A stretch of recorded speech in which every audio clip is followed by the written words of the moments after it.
Чувствали ли сте някога, че се задушавате от собствения си стрес, че в гърдите ви има буца, която не ви позволява да дишате свободно, а умът ви е превзет от тревожност, която сякаш няма източник?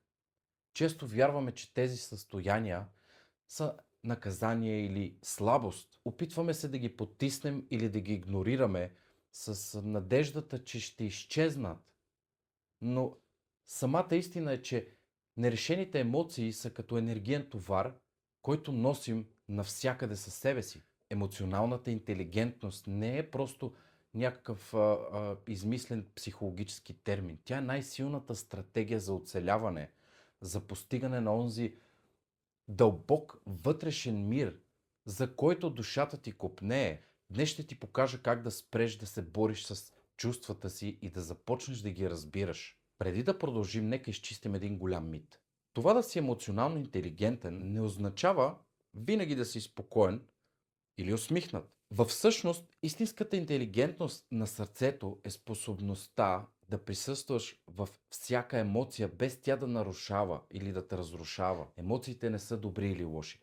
Те са просто данни. Те са информация от твоята вътрешна система, която ти казва нещо важно за света около теб. И когато се опитваш да потиснеш една трудна енергия, ти просто затваряш очите си за съобщението, което тя ти носи. Нека преминем през 5 стъпки на една мощна трансформация. Всичко започва в тялото. Спри за миг. Къде усещаш напрежение? Стягане в челюстта, буцата в гърлото или тежест в стомаха? Тялото винаги знае първо. Разбирането. Попитай се себе си защо се чувствам така. Ако е гняв, може би е нарушена твоя граница.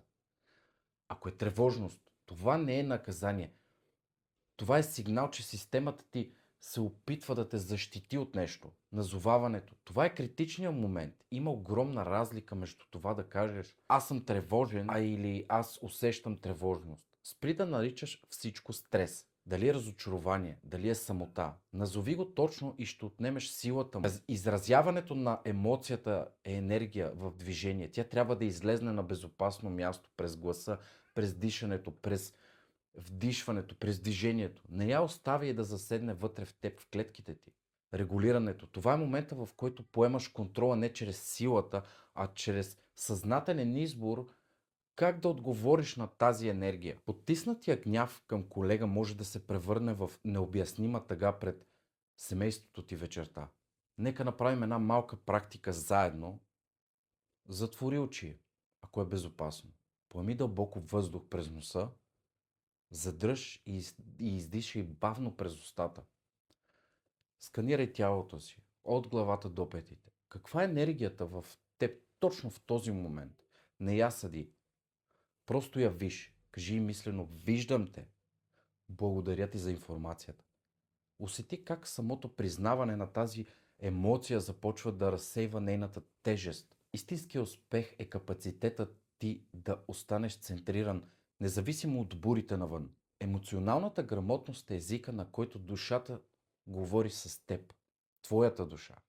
И преди да приключим, искам да ти задам един въпрос.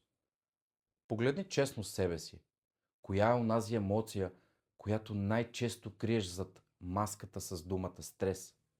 Дали е умора, дали е страх или е нужда от обич? Сподели ми в коментарите. Нека започнем този разговор със себе си още сега. Благодаря ти, че извървяхме този светлопът заедно.